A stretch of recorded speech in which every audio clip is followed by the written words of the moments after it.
Imagine walking alone on a quiet forest trail at dusk, the kind of peaceful evening where you feel completely free and safe. Suddenly, strong hands grab you from behind, a cloth covers your mouth, and you're thrown into the back of a truck. What if that one mistake led to months of being dragged between hidden mountain cabins, constant terror, and a nightmare you thought would never end? How does a young girl keep fighting when escape seems impossible? Stay glued to this video till the final word, because this terrifying ordeal really happened to me, and the escape still feels like a miracle. My name is Sarah, and this horror began on a cool evening in the fall of 2011 in the Pacific Northwest. I was 17, adventurous, and loved hiking the trails near my small hometown in Oregon. That day I had argued with my parents and needed space, so I went for a solo walk as the sun started setting. The trees were turning gold and red, beautiful, but I should have known better than to be out there alone as darkness fell. I heard footsteps behind me but thought it was another hiker. Before I could turn around, a man overpowered me. He was tall and strong, with a wild beard. He pressed a chemical-soaked rag over my face. I struggled, but the world spun and went black. When I woke up, I was tied up in the back of an old pickup truck driving on bumpy mountain roads. My heart pounded so hard I could barely breathe. I tried screaming, but tape covered my mouth. He took me deep into the remote Cascade Mountains, far from any trails or roads that people used. He had a series of hidden cabins and camps he had prepared, off-grid places with no electricity, no cell signal, surrounded by thick forests and steep cliffs. This was no ordinary kidnapping. He was a survivalist type, paranoid about the government, and believed he needed a companion to start a new life away from society. The first few weeks were pure panic and survival mode. He kept me chained to a heavy post inside the main cabin most of the time. The place smelled of wood smoke, dirt, and fear. There were no windows I could reach, and the door was always locked with multiple bolts. He fed me just enough to keep me alive, canned food, foraged berries, and stream water. At night, the isolation was crushing. I could hear wolves or coyotes howling outside, and I'd lie there wondering if my family was searching for me, or if they thought I had run away after our fight. He called himself Hunter and forced me to call him that.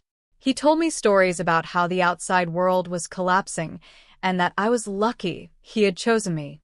The physical abuse started early and never stopped. He would drag me outside for training, making me chop wood, carry supplies up steep paths, always with a rope around my waist so I couldn't run. If I resisted or cried too much, he would lock me in a small outdoor shed with no light for days, sometimes with little food. What kept me going was remembering my little brother's laugh and my mom's hugs. I whispered their names every single day, so I wouldn't forget who I was. I scratched a tiny calendar on the wooden wall with a sharp stone, one mark for each sunrise I survived. 1 month passed. Then 2. The seasons changed. Snow fell heavily in winter, trapping us even more. The cabin was freezing.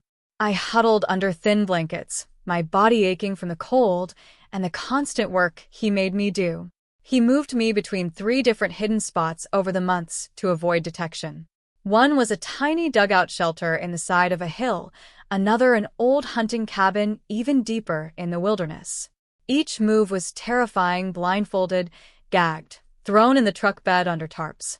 During one move, I heard helicopters in the distance. My heart soared with hope. Search teams were looking for me, but he hit us perfectly, and the sound faded away. The psychological torture was relentless. He would show me old newspapers, how he got them I never knew, with stories about missing girls who were never found. He said the same would happen to me if I tried to escape. "No one will ever find us here," he'd growl. Yet I refused to break completely. I planned in my head, studying his routines, learning the trails when he took me out, memorizing landmarks like unusual rock formations or bent trees. Spring came after a long, brutal winter. By then I had been there nearly 9 months. I had grown thinner but mentally tougher. One day, he left me chained outside while he went hunting. The chain had a weak link I had been working on for weeks by rubbing it against a rock whenever he wasn't looking. My hands were raw and bleeding, but I finally broke free. I ran, barefoot, wearing torn clothes through dense forest and over fallen logs. Branches cut my skin. My lungs burned.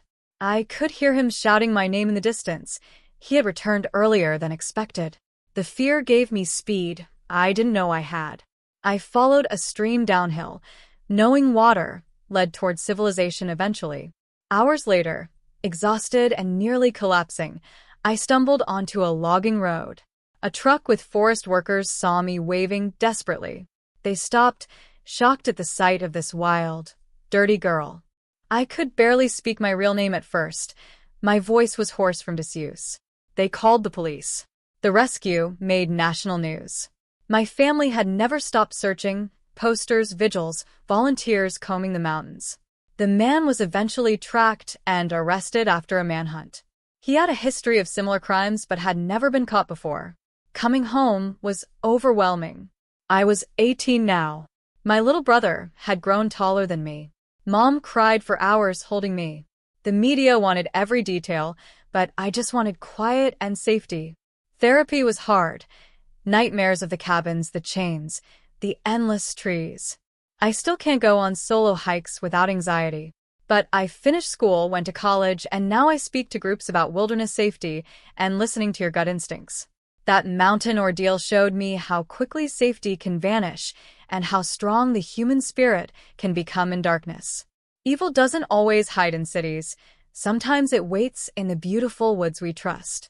If you're watching this and feeling trapped or afraid, remember, keep your mind sharp, look for the smallest opportunity, and never let go of who you are.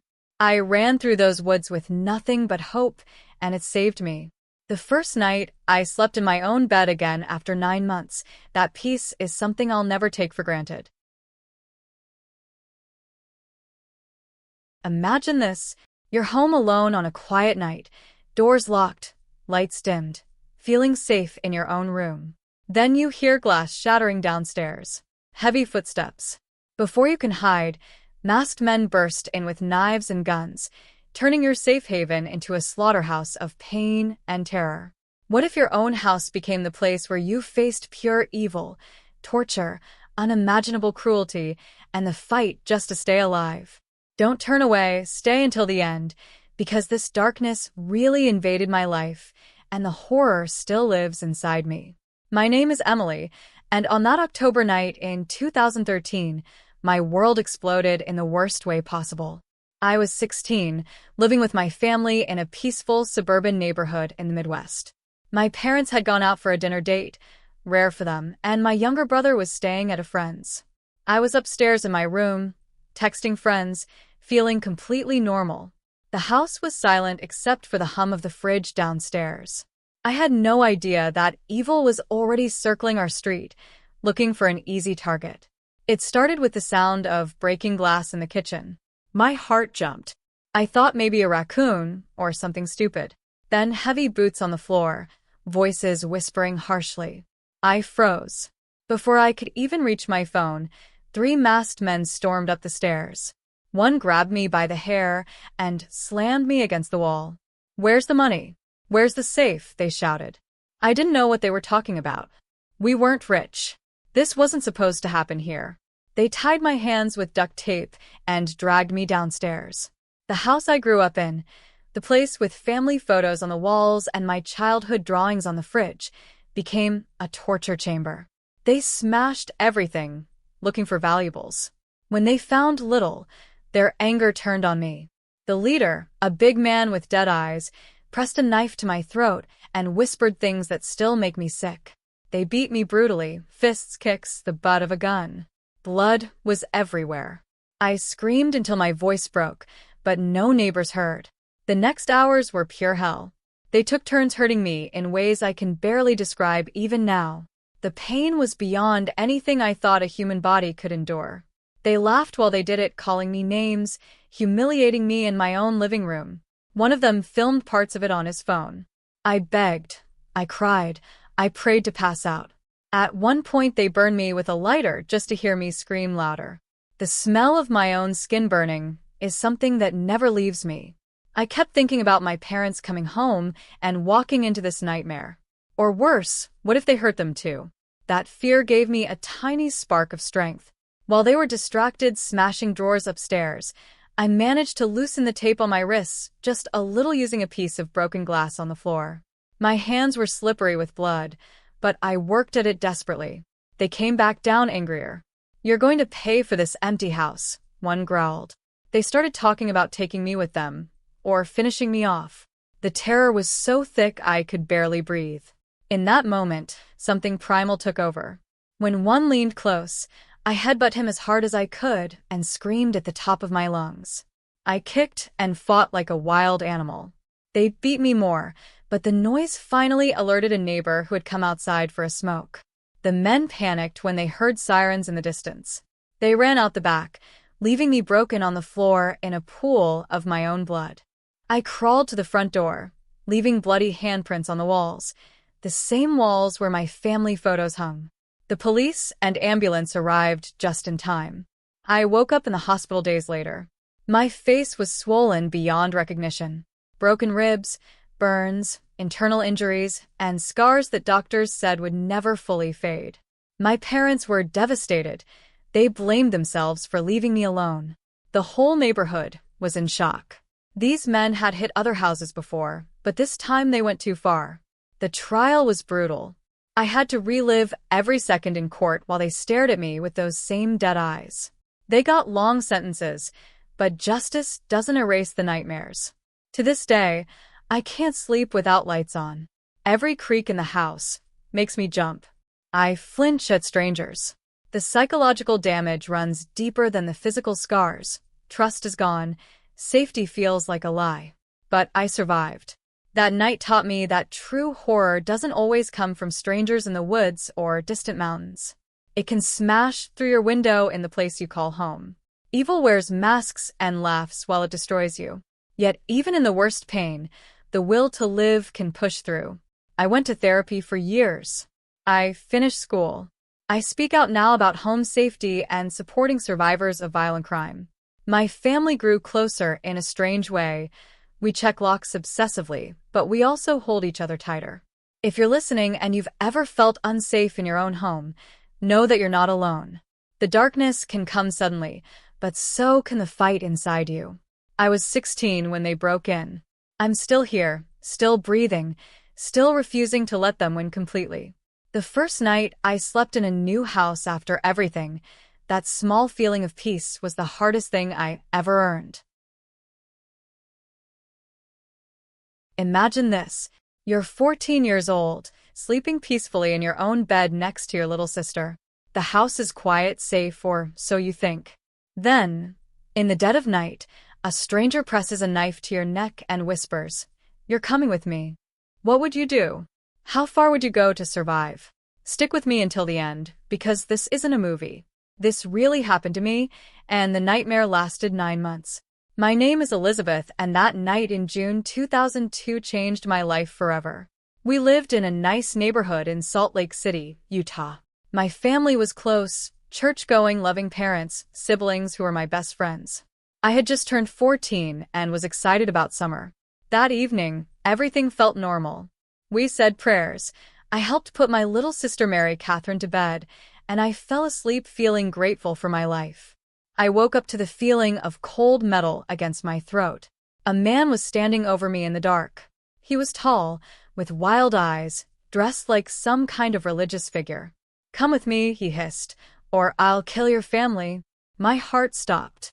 I glanced at my sister. She was pretending to sleep, but I could feel her terror. I didn't scream. I couldn't risk them getting hurt. He led me out of the house barefoot, down the stairs, and into the night. No one else woke up. We walked for what felt like miles through the streets, then into the mountains. His wife was waiting in a hidden camp. They called him Emmanuel, or the prophet. He believed he was on a mission from God to take multiple wives and start a new order. I was the first. The first days were pure shock. They forced me to wear robes, changed my name, and made me pray with them for hours. Brian David Mitchell, that's his real name, raped me almost immediately. It wasn't just physical pain.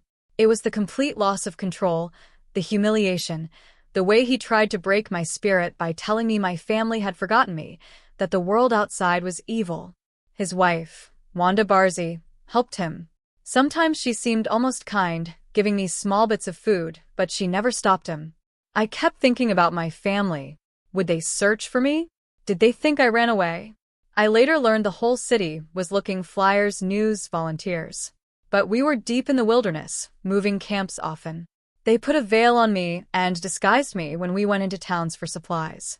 Once, we were even in a library and people were around us. I wanted to scream, but the threats kept me silent. If you say anything, I'll kill your little sister the way I took you. Months passed in a blur of starvation, abuse, and brainwashing. He gave me alcohol and drugs sometimes to keep me compliant. I scratched marks on rocks or trees to track time. 1 month. 2. 3. My body weakened, but something inside me refused to break. I whispered my real name to myself every night. Elizabeth Smart. You are Elizabeth Smart. You will go home. There were moments I thought escape was possible. Hikers or campers nearby, but fear paralyzed me. What if he caught me? What if he hurt my family? I learned later that trauma bonding is real. Your mind does whatever it takes to survive, even making the captor seem like the only safety. After about 9 months, in March 2003, we were in Sandy, Utah. I was disguised in a gray wig, sunglasses, and veil. We were walking down the street when 2 police officers approached us. My heart raced. Brian stayed calm, spouting his religious talk. The officers asked questions. One of them looked at me closely. Something in my eyes must have shone through. They separated us. When they asked my name, I finally said it. Quietly at first, then stronger. I am Elizabeth Smart. The relief was overwhelming. They arrested Brian and Wanda right there. Coming home was indescribable. My family cried for hours. The media storm was intense. Therapy helped, but the scars are deep. I went back to school, graduated, got married, and now I advocate for missing children and survivors. I wrote books and started a foundation because no one should go through what I did. That night with a knife taught me that evil can hide behind religion or a friendly face. But it also showed me the unbreakable strength inside. If you're listening and you've faced darkness, whether abuse, fear, or loss, know this. Hold on to who you are. Your light can outlast the longest night. Never stop hoping. Never stop fighting for your freedom. What happened next in my healing journey still surprises people, but that's a story for another time. Close your eyes for a second and picture this. You're just 10 years old, walking to school on a normal March morning. The street is quiet, snow is melting, and you're thinking about your friends waiting at the gate. Then a white van stops beside you. A man pulls you inside before you can even scream. What if that moment stole 8 years of your life in a tiny hidden basement? How does a little girl survive years of total darkness, loneliness, and terror? Don't skip ahead. Stay with me till the end, because this really happened to me, and the way I finally escaped still shocks people today. My name is Natasha Kampusch, and on March 2nd, 1998, in Vienna, Austria, my childhood disappeared in broad daylight. I was a normal 10-year-old girl, a bit shy, loved drawing, and always on time for school. That morning I left home wearing my bright pink jacket. The air was cold. I remember hearing birds. A white minivan slowed down next to me. The side door opened fast. A man grabbed my arm and yanked me inside. I tried to scream, but his hand covered my mouth. The van drove away. No one saw it happen. His name was Wolfgang Pricklepil. He took me to his house in a quiet suburb. No one would ever suspect what was hidden there. He had prepared a secret room in the basement, a small, windowless cell only 5 square meters big, hidden behind a heavy concrete door and a cupboard. He pushed me inside and locked it. That tiny room became my entire world for the next 8 years. The first days were the most terrifying. Complete darkness. No light except when he came in. The air was stuffy. I had a small bed, a toilet bucket, and almost nothing else. I cried for hours, calling for my mom and dad. He told me my parents didn't want me anymore, that they had sold me to him. He said if I tried to escape, he would kill me and my family. I believed every word. He controlled everything. Food was given only when he felt like it, sometimes just bread and water for days. He would come into the room whenever he wanted. The sexual abuse started soon after. I was a child, but he treated me like his property. He beat me when I resisted. The pain, the shame, the fear, it all mixed together in that dark box.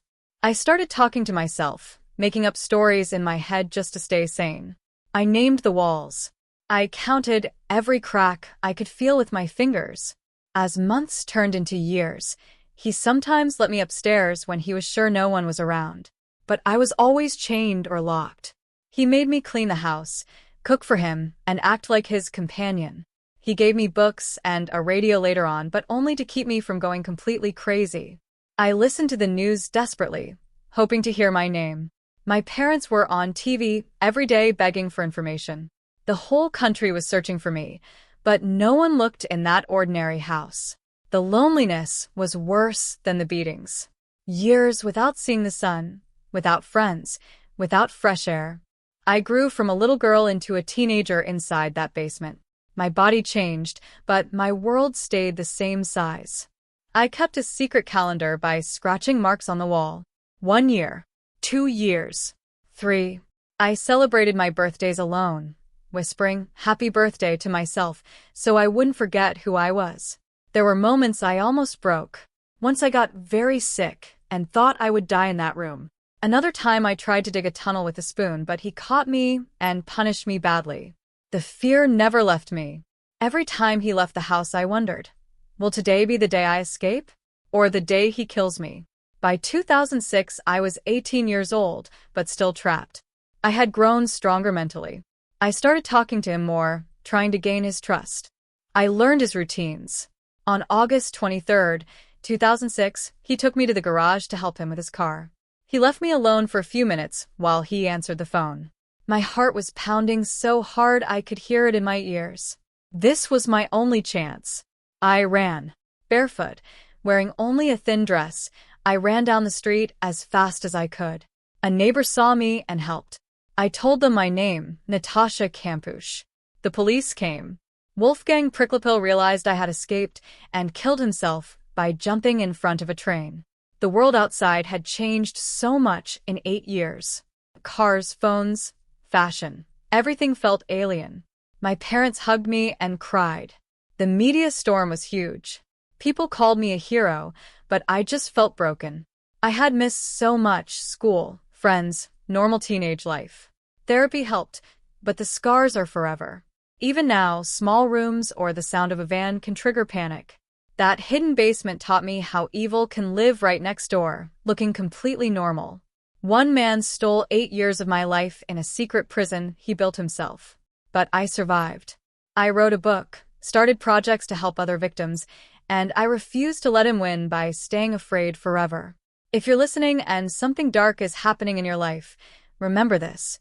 Even when the door is locked and the light is gone, something inside you keeps fighting. Hold on to that. Never stop believing you deserve freedom. I was 10 when they took me. I came back as a survivor. The moment I stepped into the sunlight after 8 years still feels like a dream, and that dream gave me my life back. Imagine this. You're a happy 19-year-old college student walking home alone after a late-night shift at the restaurant. The streets are empty, rain is falling softly, and you feel safe because it's your own neighborhood. Then a man steps out of the shadows, grabs you from behind, and everything goes dark. What if that single moment turned into years of hell in a secret basement dungeon? How much pain and fear can one girl endure before she breaks? Stick with me until the very end of this video because this isn't fiction. This nightmare actually happened to me, and the worst parts still give me nightmares. My name is Michelle Knight, and on August 23, 2002, my life was stolen in Cleveland, Ohio. I was just 19, a young mom trying to make ends meet. That night I had finished my shift at the Burger King area and was heading to visit a friend who needed help finding her dog. It was raining. I remember the cold drops on my face. A man named Ariel Castro pulled up in his car and offered me a ride. I knew him vaguely because he was the father of one of my old friends. He seemed normal. I got in. That was the last time I saw the outside world for 11 years. As soon as the car doors locked, everything changed. He drove me to his rundown house on Seymour Avenue. He took me inside, down to the basement, and chained me to a pole with a dog leash around my neck. The basement was dark, dirty, and smelled like mold and fear. There were no windows. He raped me that very first night while I screamed and begged. He told me if I made too much noise, he would kill me. I believed him. The days blurred into pure terror. He kept me locked in that basement for months. Sometimes he would leave me for days with no food or water, just a bucket for a toilet. The chains cut into my skin. I was constantly cold, hungry, and in pain. He would come down whenever he wanted, beat me, rape me, and tell me that no one was looking for me, that my family had given up, that I was now his property. After several months, he brought another girl, Amanda Berry. I heard her screams when he dragged her down. Then Gina De Jesus came too. We were all trapped together in that house of horrors. He made us live in small rooms he had built in the upstairs part later, but always locked, always chained when he left. The windows were boarded up. He installed alarms and kept vicious dogs to scare us. The horror wasn't just the physical abuse. It was the mind games. He would play loud music to drown out our cries. He would force us to watch news reports about our own disappearances and laugh. He starved us for days if we didn't obey. I got pregnant multiple times from the repeated rapes. Each time he beat me so badly that I lost the baby. The pain was unimaginable, lying on the dirty floor, bleeding, thinking I was going to die. We lived like animals. We had to call him Master or Poppy. He controlled every single thing, when we ate, when we bathed, when we slept. Sometimes he would take us to the backyard at night with a gun to our heads, making us think he was going to kill us. The psychological torture was endless. I kept thinking about my little son I left behind. Would he grow up without his mother? Did he think I abandoned him? Years passed. 2002 became 2003, then 2004, all the way to 2013. 11 long years. We tried to escape many times but failed. Once Amanda almost got a door open, but the chain stopped her. The fear of what he would do if he caught us kept us from trying harder. He told us he had cameras everywhere and would kill our families if we ever got out. The daily horror was relentless. Beatings, rapes, starvation, isolation, and the constant smell of that filthy house. I lost all sense of time. My body was covered in scars. My mind was breaking. I started talking to myself just to remember I was still a human being. I sang songs in my head that I remembered from before, anything to hold onto my sanity. Then came May 6th, 2013. Amanda had managed to kick out a panel in the front door when Castro was out. She ran to a neighbor with her 6-year-old daughter, who had been born in that house from the abuse. The police came. They rescued all 3 of us. I'll never forget the moment I stepped outside after 11 years. The sunlight hurt my eyes. My legs were weak, but the feeling of fresh air on my face, I can't describe it. My family was waiting. My son was now a teenager. The reunion was filled with tears and silence because words couldn't explain what we had been through. Those 11 years in Castro's house taught me what true evil looks like. An ordinary-looking man living on an ordinary street, keeping 3 girls as sex slaves right under everyone's nose. Neighbors had heard screams, but never did enough. The system failed us for years. I still have nightmares. I still flinch when someone touches me unexpectedly. But I survived. I wrote my story in a book called Finding Me because I want other girls to know that even in the darkest basement, you can hold on. You can find strength you never knew you had. If you're watching this and you're scared, if someone is hurting you, remember my voice. You are stronger than the monster thinks. Fight to stay alive. Your story isn't over yet. The way we 3 girls supported each other in that hell, that bond still saves me today.